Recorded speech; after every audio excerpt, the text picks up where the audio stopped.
édition spéciale nous fait revivre les temps forts qui ont marqué la vie d'Ibrahim Bombo Njoya ainsi que les marques qu'il laisse derrière lui dans plusieurs domaines de la vie dans notre pays. Des précisions donc à retrouver de la page 3 à la page 12 de cet hebdomadaire. La Voix du Noun aussi est donc comptée parmi les nombreux hommes de médias qui rendent hommage au sultan roi des Bamoun. Le journal d'information générale de Jean-Claude Ndjidam voit en son départ une perte immense.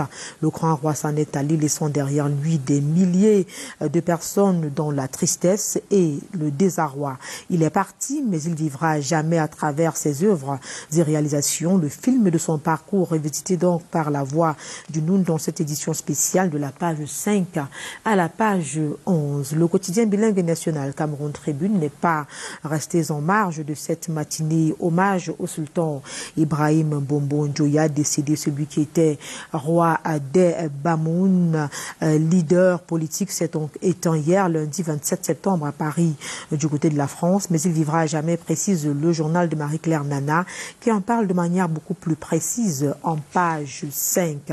De la nécrologie en politique, nous sommes toujours avec le journal de la rue de l'aéroport. Le quotidien gouvernemental s'intéresse aux élections du Rassemblement démocratique du peuple camerounais. Cameroun Tribune évoque du sang chaud, du sang neuf. En effet, précise le journal, l'opération de renouvellement des organes de base qui s'achève a connu donc un engouement certain avec parfois des débordements regrettables. Mais au final, ajoute le journal de Marie-Claire Nana, elle a mis en lumière une démocratie interne pleine de vitalité qui vient donc d'aboutir à un rajeunissement personnel sur le plan politique, crucial donc pour les échéances futures. C'est le focus de la rédaction du quotidien gouvernemental. Des précisions à retrouver de la page 6 à la page 9. C'est cette actualité politique qui meuble également la une du journal L'Épervier Info. Le journal d'Hervé Narcisse Yemji nous amène dans la section RDPC du Faro et DO1 où le nouveau président donc, Mohamedou Hamidou, après avoir reçu la confiance de ses pairs, décline son plan d'action pour conduire le parti du flambeau dans ce département. À sa première mission, comme on peut le voir en première de couverture de l'Épervier Info, sera de redynamiser l'ensemble de l'équipe. Pour être amplement édifié sur ce sujet, procurez-vous le journal et parcourez l'article de nos confrères. Toujours en rapport au renouvellement des organes de base du Rassemblement démocratique du peuple camerounais, la météo nous informe que Lucas Owona a écrasé son adversaire dans le Fondi 3. Le journal de Dieudonné Mveng nous fait savoir que son adversaire, le candidat Hubert Abega n'y a vu que du feu hier dans la cité capitale, dans les 8 bureaux de vote sur les 12 que compte la circonscription et qui ont déjà livré leurs résultats. Le journal estime que sans surprise, le patron de l'exécutif communal de Yaoundé 3 a été plébiscité partout à plus de 95%, malgré un environnement tendu du fait du hooliganisme des parents. À cet effet, précise en outre le bi-hebdomadaire d'information, enquête, analyse et reportage. Le président de la commission départementale de contrôle des élections, Luc Magloire Mbaga Tangna, met déjà, selon des discrétions, en garde toute personne, quelle qu'elle soit, qui tenterait à nouveau de perturber la suite du processus. Des détails à retrouver en page 3 du journal La Météo de Dieudonné Mveng en kiosque ce mardi 28 septembre 2021. Toujours en politique, Regard du Monde nous amène dans le département du Ndé pour évoquer la recette miracle de la confiance du président de la République Paul Biya à Célestine Kétia-Cortez. D'après le journal, elle a à plusieurs reprises réussi à inscrire son nom dans les annales de l'histoire en matière de développement. Au plan politique, du point de vue du journal, son soutien inébranlable au président de la République fait presque des jaloux. À ce jour où la confiance du chef de l'État lui est toujours accordée, ses ambitions restent les mêmes. C'est le journal de Hervé Narcisse Yemji qui le dit dans sa parution de ce jour. De la politique en santé, on parle du prix de l'excellence du leadership en santé au Cameroun avec le quotidien quotidien Éco-Santé. Les 8 assurances sont en course dans cette catégorie. Les 3 meilleures compagnies d'assurance santé dans le pays seront primées au cours de la prestigieuse cérémonie de récompense des acteurs de la santé le 18 novembre prochain ici même à Yaoundé. Des précisions en page 6 et 7 du quotidien Éco-Santé, le journal de Joseph Ndengboum, que vous retrouverez naturellement en kiosque, comme tout ce que nous avons parcouru il y a cela quelques instants seulement. De la santé en économie, Econews s'intéresse au paiement des salaires au maths génie. Le journal d'analyse et d'enquête économique de Pascal Dibamou met en exergue la patate chaude du nouveau top management. Ateba Ngene Prosper, directeur général adjoint à gauche, et Ebongue Gustave, à droite, directeur général, ont donc été nommés hier par le conseil d'administration du maths génie présidé par Emmanuel Nganou-Messi. Cette nouvelle équipe managériale hérite d'un dossier de paiement de 13 mois d'arrêt de salaire du personnel. À ce sujet, Econews vous propose une enquête sur les raisons du limogeage de l'ancien DG Désiré Abogo Ntang. Des précisions retrouvées donc de la page 5 à la page 7 du quotidien Econews, parution de ce jour. Le National aussi nous est parvenu ce mardi matin au menu coopération Cameroun-France. L'ambassadeur de France au Cameroun, Christophe Guilou, et le ministre délégué à la présidence chargé de la Défense, Joseph Bettia Somon, ont paraphé les accords de défense le 23 septembre dernier, lesquels portent respectivement sur le renforcement de l'action de l'État en mer et le perfectionnement de l'école supérieure internationale de guerre de Yaoundé, subséquente donc au renouvellement des accords gouvernementaux dans le domaine militaire. Cette action consacre donc l'actualisation du partenariat signé en 2009 entre Paris et Yaoundé.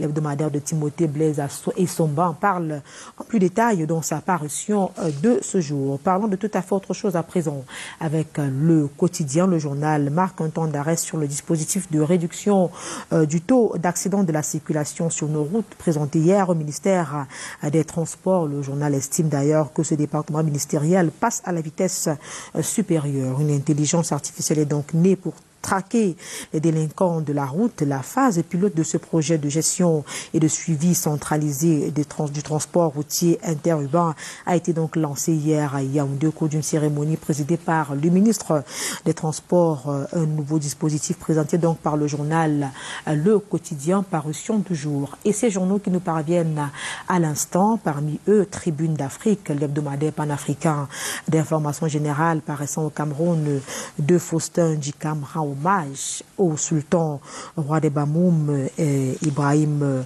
Mbombo Njoya. Le journal revient sur son parcours, sa vie. Il est donc le fils de Seydou Ndjimoulou Njoya, sultan des Bamoum. Au terme donc d'études primaires en Foumbane, sa ville natale, il ira donc poursuivre ses études secondaires en métropole française, puis reviendra les parachevés au lycée général Leclerc de Yaoundé. Après son baccalauréat, il poursuivra ses études supérieures au Sénégal à l'Institut d'études administratives africain de Dakar. Il y obtiendra un diplôme du 2e degré. Le journal parle également de sa vie professionnelle. Le 4 décembre 1981, il est nommé vice-ministre des Affaires étrangères par le président Amadou Ahidjo. 34 jours plus tard, le 7 janvier 1982, il devient ministre de la Jeunesse et des Sports. Commence alors une carrière ministérielle interrompue qui le portera sous la présidence du président Paul Biya aux fonctions de ministre de l'Information et de la Culture du 21 novembre 1986 au 16 mai 1988. Le journal de Faustin Ndjikam revient également sur la manière d'annoncer la mort du roi chez les Bamoun. Selon la tradition ancestrale Bamoun, le roi ne meurt pas, il se retourne pour dire qu'il a disparu. Cette disparition s'annonce à travers son Ngwon, qui est donc une société secrète, mais au préalable, autrement dit, du vivant du défunt roi, il tient tout d'abord à faire son testament. Voilà donc quelques-unes des informations que vous pourrez retrouver de manière beaucoup plus précise dans les colonnes du journal Tribune d'Afrique, le journal de Faustin Dikam, paru ce jour. Le Point Hebdo également nous parvient à l'instant. Le journal rend également hommage au sultan roi des Bamoun, qui, vous le savez, s'est éteint hier du côté de Paris comme un tonnerre qui est brut, a laissé donc Pantois à la mi-journée le lundi 27 septembre. Les Camerounais ont donc appris avec effroi par plusieurs biais le décès à l'hôpital américain de Paris de Sa Majesté le Sultan Roi des Bamoun, une perte inestimable pour la nation tout entière. Comme d'autres avant lui, le Cameroun perd un sage et une âme bien avertie.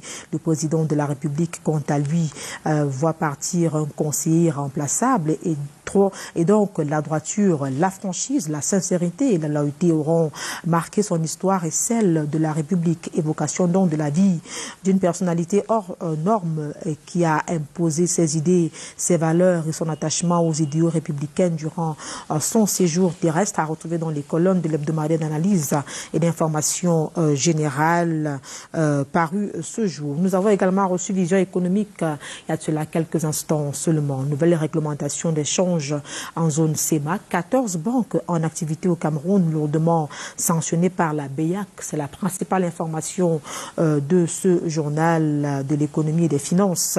Les sanctions de la Banque des États de l'Afrique centrale visant 14 banques sur les 15 existantes sont subséquentes aux nombreuses infractions dans le non-respect par ces institutions mises en cause de la nouvelle réglementation d'échange en vigueur dans la zone CEMA. Il convient également de préciser du point de vue du journal que comparativement à l'année 2019, le montant cumulé de ces amendes s'élève à 2,8 milliards de francs CFA au titre de l'exercice 2020, soit une hausse de plus d'1 milliard de nos francs. Et avec Vision économique, on met la clé sous le paillasson de la revue de presse Acte 1 en direct du studio de la Cité Capitale. Merci d'avoir été des nôtres. Restez scotchés, vous le savez, l'exercice poursuit cette fois-ci du côté de Douala avec Junior Rossan. Junior, bonjour. Qu'est-ce qui fait la une des journaux du côté de Douala ce mardi matin? Bonjour Karel Mezacha Choya, disons vive le roi ce matin, vive le roi, on le dit ainsi avec le journal Le Messager qui est également en kiosque ce matin, et Le Messager s'intéresse donc au décès du roi Ibrahim Bombo Dioya. Et pour Le Messager, eh bien ce roi justement évacué récemment vers la France où il a été hospitalisé. Il s'agit bien sûr du sultan roi des Bamoun, s'est éteint hier à 83 ans. Les précisions en page 3-4 du journal nous renseigne bien sûr sur toute l'actualité autour de ce décès. La nouvelle est tombée comme un couperet en milieu de matinée ce lundi 27 septembre 2021. Il avait contracté le Covid-19 et avait dû être évacué vers la France où il avait été hospitalisé. Peut-on apprendre ce matin dans le journal Le Messager? Eh bien, il est sans contexte justement l'un des ministres qui aura joué un rôle déterminant dans la crise au sommet de l'État entre Paul Biya et Amadou Ahidjo, alors que ce dernier demandait à tous les ministres du Grand Nord de démissionner en masse du gouvernement pour contraindre le président Paul Biya à la démission, comme il avait du reste fait contre Marie Bida à la primature à la veille de l'indépendance du Cameroun. Ibrahim Bombo Dioya, soutenu par son père à l'époque, va s'y opposer fermement. Par là, il avait donné du répit, dit-on, au pouvoir de Paul Biya qui venait à peine d'entrer au palais de l'Unité, indique donc Le Messager de ce jour. Après donc le départ de son père Sédou Djoumélou Dioya, il s'est assis sur son trône le 10 août 1992. Depuis lors, c'est au sein du RDPC, le parti présidentiel, qu'il va faire valoir ses services. À son départ, il n'est pas superflu de rappeler qu'il était le patron politique RDPC dans la région de l'Ouest. En plus de ceci, il était sénateur nommé du RDPC dans la région au Grand Dialogue National tenu du 30 septembre au 4 octobre 2019. Il avait fait sensation en disant aux siens du haut de la chair que la forme de l'État en lui-même dépend de ce qu'on met dans le contenu. La décentralisation et le fédéralisme, faisait-il savoir, étaient presque identiques et ne se distinguent qu'au niveau de la mise en œuvre. Il en appelait aussi à l'attenance au sommet de l'État du Cameroun. Peut-on lire ce matin dans Le Messager qui est en kiosque ce jour. Et la Nouvelle Expression également s'intéresse au décès du roi Bombo Njoya. Le journal nous parle seulement d'un pilier du renouveau qui est tombé. Oui, eh bien, l'un des plus proches amis de Paul Biya, encore en vie, vient de s'éteindre à l'hôpital américain de Paris. Peut-on lire dans la Nouvelle Expression en kiosque. Ibrahim Bombo Njoya, fils de Sédou Doumelou Njoya, est venu dans ce monde le 27 octobre 1937 à Fumban. Il est depuis 1992 le sultan roi d'Ebamoun au Cameroun. Le 7 janvier 1982, il devient ministre de la Jeunesse et des Sports. Commence alors une carrière ministérielle ininterrompue qui le portera sous la présidence de Paul Biya aux fonctions de ministre de l'Information et de la Culture du 21 novembre 1986 au 16 mai 1988, ministre de l'administration territoriale du 16 mai 1988 au 7 septembre 1990, de nouveau ministre de la Jeunesse et des Sports dès le 7 septembre 1990 et enfin ministre délégué à la présidence chargée des relations avec les assemblées à partir du 9 avril 1992. Par ailleurs, Ibrahim Bombo Njoya était également PCA de la CRTV du 29 janvier 1988 au 12 janvier 1989. Le 10 août 1992, il est intronisé sultan, roi d'Ebamoun. Il démissionne du gouvernement pour se consacrer à ses nouvelles fonctions traditionnelles. Nous informe donc la Nouvelle Expression en kiosque ce matin. Et la Nouvelle Expression parle également du RDPC, d'une des noms, pour parler justement de ce renouvellement des organes de base au sein de ce parti politique. Élection sous haute tension. Le processus de renouvellement des organes de base du RDPC s'est déroulé dans cette session dans un environnement particulièrement tumultueux.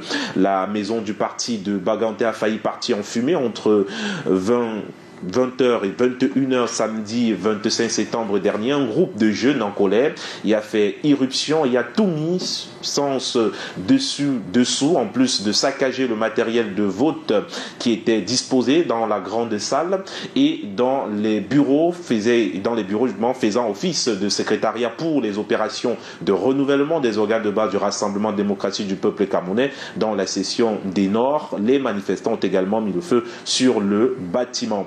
Deux sources policières indiquent le journal ce matin. 3 individus soupçonnés de faire partie des auteurs de ces actes de vandalisme ont été happés.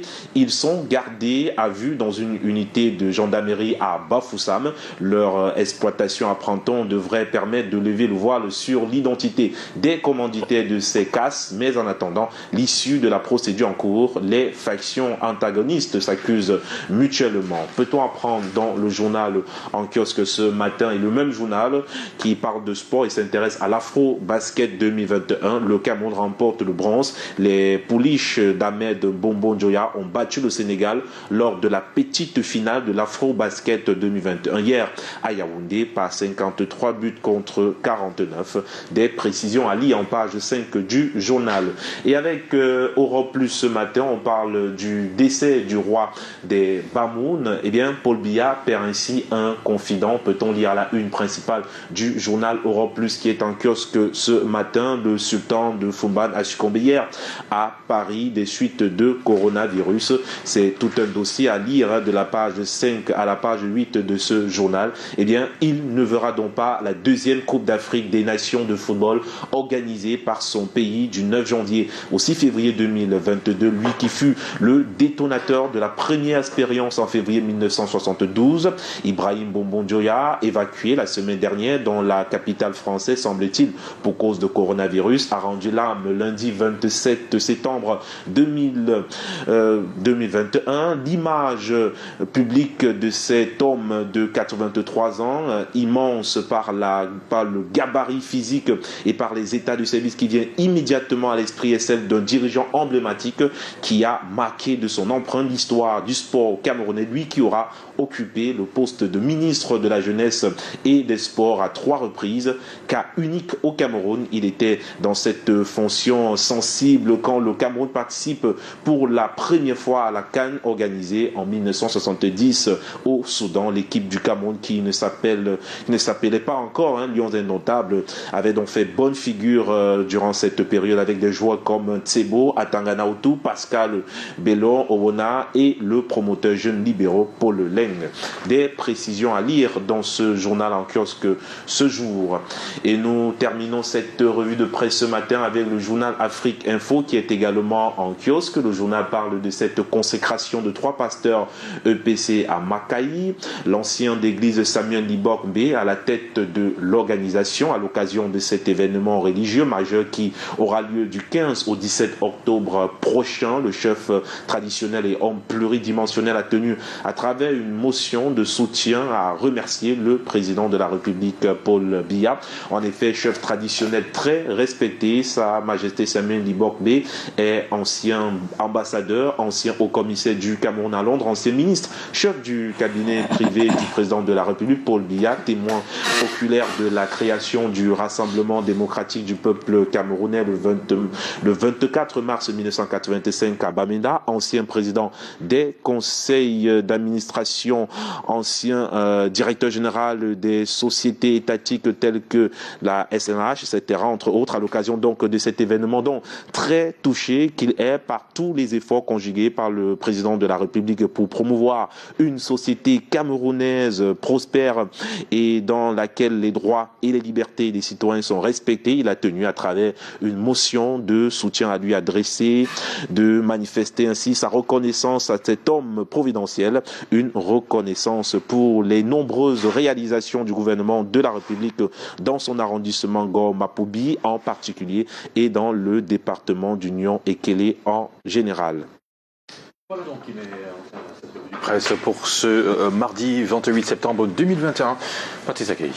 Oui, bonjour Junior Ossin, contente de t'avoir eu sur ce plateau avec nous, d'avoir eu l'exercice de revue de presse avec toi encore ce matin. Tu vas bien? Bonjour Patricia, bonjour Thierry Carole. Bonjour mon cher. Bonjour à nos téléspectateurs. Alors je disais merci encore pour la revue de presse de ce matin, mais on ne va pas laisser repartir tout de suite sans peut-être avoir un petit mot sur cette autre vidéo qui est devenue très très virale, rapidement virale sur les réseaux sociaux. Ça tourne depuis hier, sans risque de me tromper. On parle de trafic d'organes humains du côté de l'hôpital central de Yaoundé. Quel regard vous jetez sur cette affaire? Quelle lecture aussi? Alors, c'est un sujet qui est propre à l'Afrique, si on entre dans le côté mystique, mais qui probablement existe également ailleurs. Alors, pour ce sujet, vous l'avez rappelé, c'est une vidéo qui est virale, qui tourne sur les réseaux sociaux. Les médias en ont également en ont parlé également. Moi, ce que je retiens, c'est 5 points qui m'intéresse ici. Le premier point, c'est bien sûr la qualité de la prise en charge dans nos hôpitaux, prise en charge du patient dans nos hôpitaux. Il y a également ce point qui concerne le marchandage dans les hôpitaux de nos pays. Peut-être ailleurs, ça s'est fait également. Avec votre permission, est-ce qu'on ne devrait pas revenir brièvement sur non, les faits? je n'aimerais pas revenir sur les faits. Je crois que si la vidéo est virale, les gens pourront aller sur les réseaux sociaux pour voir ce qui se passe. D'accord. Tout ce qu'on sait, c'est que c'est une affaire qui a débuté depuis le 10 septembre 2021. D'accord. Voilà. C'est un jeune homme qui, impliqué dans une bagarre au quartier, s'est fait poignarder au niveau du bas du dos, du côté gauche, et qui a été, n'est-ce pas, transporté à l'hôpital du côté de Yaoundé, l'hôpital central de Yaoundé, pour des soins.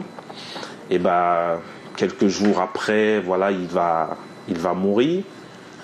Pour la famille, ça a mal tourné, on va dire. Ça a mal tourné.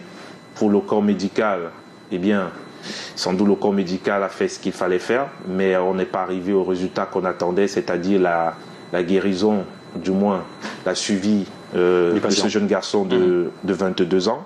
Mais ce qu'il faudrait retenir, comme je disais tout à l'heure, pour parler des points dont j'évoquais, ça va me permettre de mieux comprendre.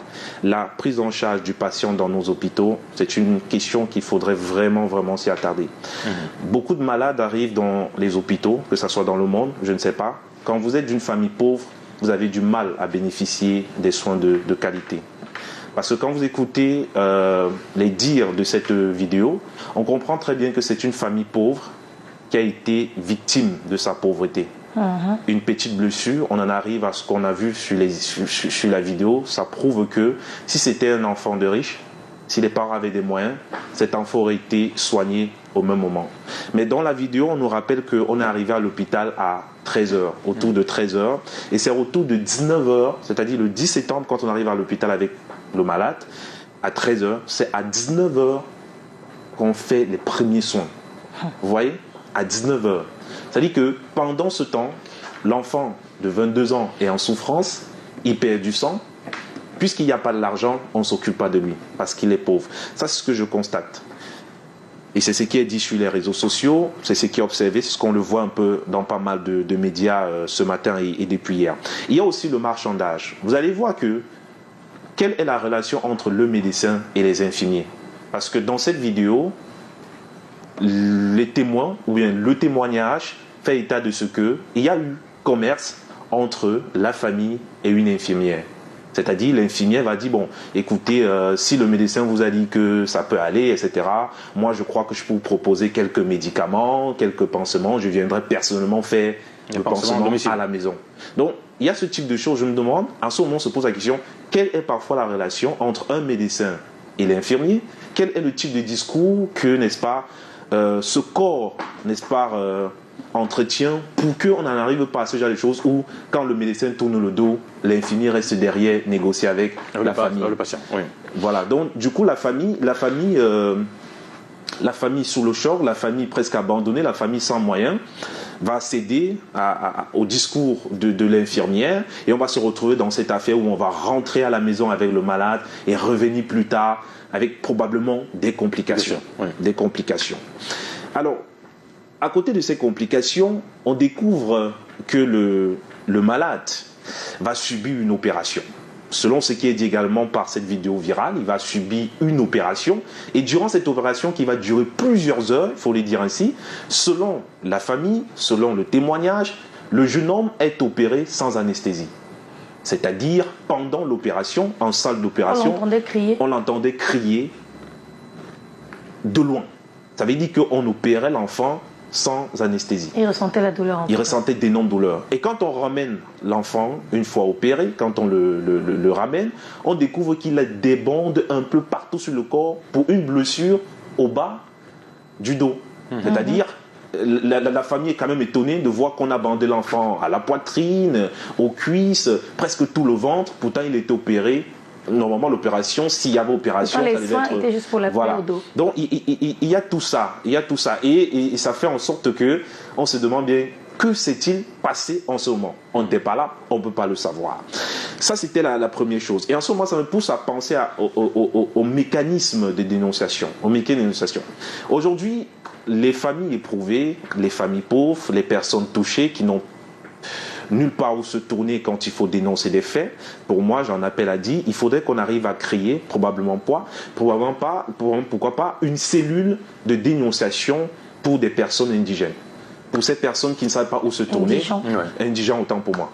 Donc, qu'on arrive à créer une cellule où on pourrait, n'est-ce pas, s'exprimer sans avoir à se retourner sur les réseaux sociaux, parce qu'aujourd'hui, c'est le corps d'un enfant qui est humilié, qui est exposé. C'est le visage d'un jeune de 22 ans qui demandait qu'à vivre. Voilà, qui va faire le tour du monde avec ce qu'on a vu, où le corps on a déshabillé le corps, on a fouillé son corps, on a bafoué l'image d'un jeune.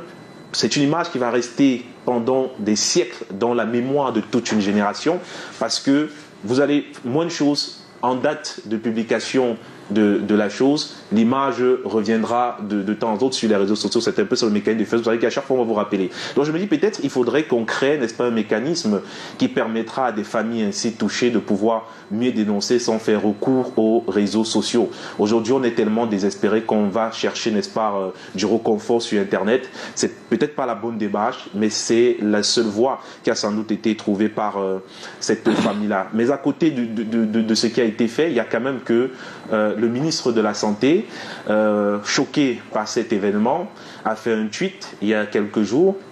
Il a réagi en rappelant, bien sûr, il a instruit une enquête pour pouvoir établir les responsabilités, pour pouvoir vérifier les faits, s'il y a vraiment eu une négligence du corps médical ou bien s'il y a vraiment eu, n'est-ce pas, vol ou trafic d'organes.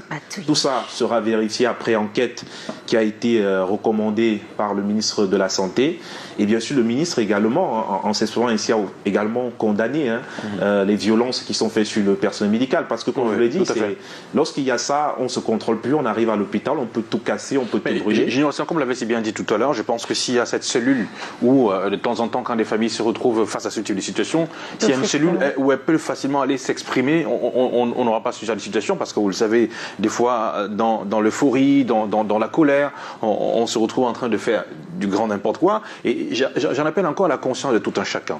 Oui, des fois, dans ce type de situation, on saute, on va casser, on va frapper sur un personnel de l'hôpital. Mais après, vous avez des images qui restent. Quand demain, vous vous retrouverez face à la justice, on vous demandera pourquoi est-ce que vous avez porté la main sur telle ou telle autre personne. C'est là où vous comprenez tout simplement que le geste que vous trouvez simple hier deviendra plutôt très compliqué. Donc, face à ce type de situation, je pense qu'il est important de mettre sur pied un environnement, une cellule de crise où on peut facilement s'exprimer. On espère tout simplement que l'enquête demandée par le ministre de la Santé, on aura naturellement des résultats qu'on pourra publier et dire exactement ce qui s'est passé. Ce qu'il ne faut pas oublier, c'est qu'il y a cette violence en milieu jeune. Oui. Vous voyez, on dit bien, ce jeune de 22 ans a reçu un poignard au coup d'une bagarre au quartier.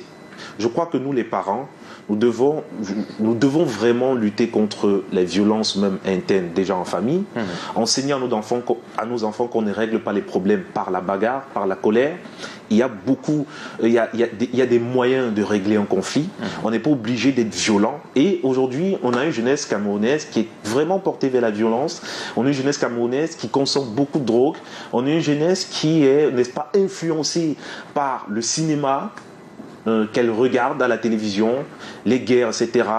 Voilà, donc il y a beaucoup de colère aujourd'hui, beaucoup de tensions, un peu de partout. Donc je crois que si ce jeune de 22 ans, c'est pas pour, je sais pas de, voilà, mais je dis, si ce jeune de 22 ans avait été un jeune qui n'aime pas la bagarre, qui ne se mêle pas de ce qu'il ne regarde pas, peut-être il n'aurait pas été, poignardé. Mais malheureusement, faisant partie d'une jeunesse qui aime bien faire ce qu'on appelle régler des comptes, fait ce qu'on appelle le retour au quartier, il s'est retrouvé impliqué dans une affaire peut-être qu'il aurait pu éviter.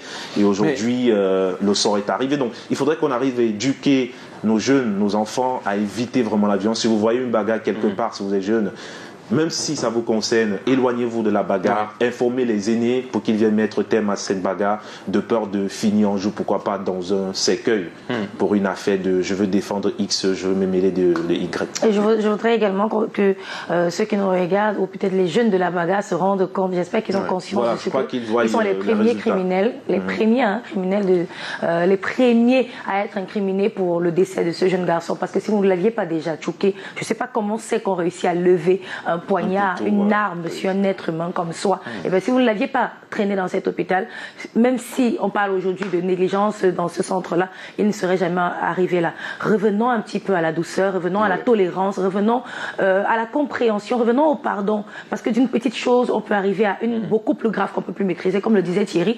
Même si c'est en parlant peut-être de la famille aujourd'hui, vous voulez peut-être aller agresser le corps médical, c'est peut-être que des coups de poing aujourd'hui, vous ne savez pas ce que ça va devenir demain, vous ne savez pas qui vous pouvez assommer en faisant ça, et ça repart depuis le début de l'affaire aussi. Vous avez peut-être voulu juste effrayer et vous avez pris une arme blanche sur quelqu'un, vous avez levé un couteau, voilà qu'il est passé de vie à trépas. Aujourd'hui, tout ce qu'on raconte, oui, tout le monde aura sa part de responsabilité et va payer pour ça, mais ça commence par toi qui as poignardé. Faisons gaffe. Voilà, faisons gaffe, jeunesse. On va sortir de là, Thierry. Restons conscients et surtout évitons les bagarres inutiles. Ça ne sert à rien de sortir un poignard pour monter au quartier que tu es le plus fort. Évitons la violence, ça ne résout rien. On ne vous donnera jamais un trophée pour cela. Au contraire, vous serez toujours dans des situations compliquées. Merci, Junior. Merci Thierry Carole, merci Patricia. À demain. À demain. On prend la pub. Matin, c'est pas fini, on est là. Madam, good morning. I know exactly what you can find now. You know me very well. I am a faithful customer of my yard. Ah, madam, you correct, though. See my pop-up as he fine and he really brown. And my fish for roastam. Trust me, it really tastes so. 100% extra refined, perfectly balanced. Mayo is rich in vitamins and it makes life so light. Mayo, I love you. You're my darling, my treasure.